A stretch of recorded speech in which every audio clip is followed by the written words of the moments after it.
Hi guys, Frankie here with the Collective Tarot for the week. So I haven't been on here for a while, but Happy New Year. I'm going to try something different. I've pulled a couple of cards from three really different packs, and it's really interesting. It's looking like, okay, the new year's begun, we're ready to sit down at work, but as we sit down to work, it looks like we're thrown into decision making.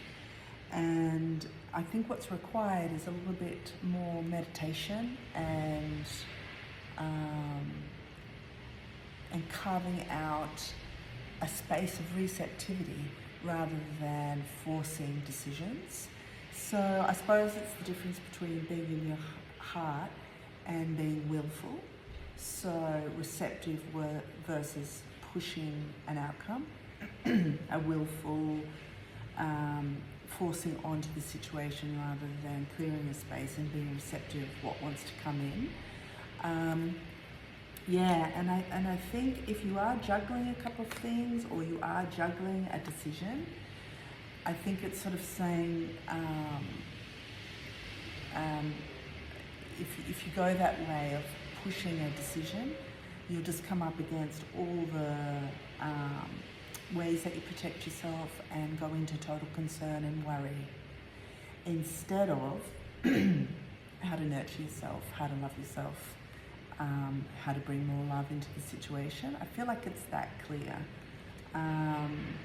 So if you are juggling a decision, or like how will I begin the year, something like that, just be super aware if what comes up is concern, worry, what can I trust?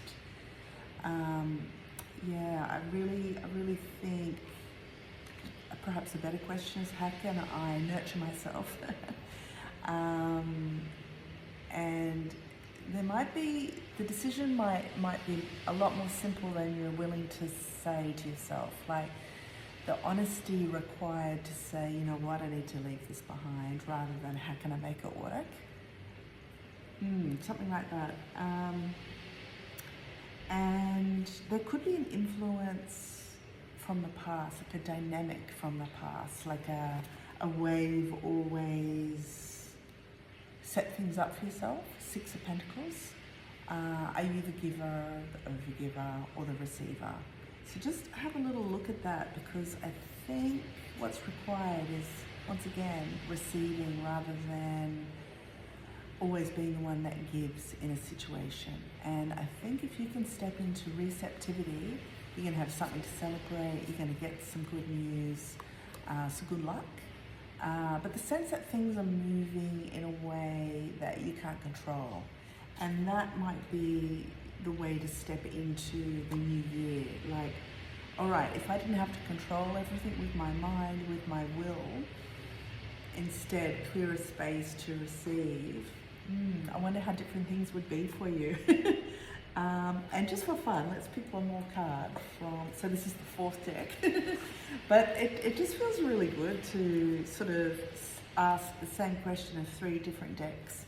And you just get these shades, and somehow they've all dovetailed in together.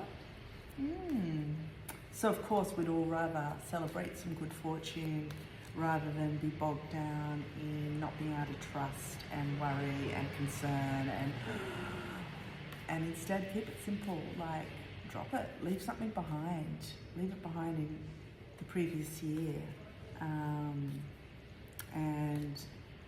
And I'm really liking this advice. I'm going to try this too.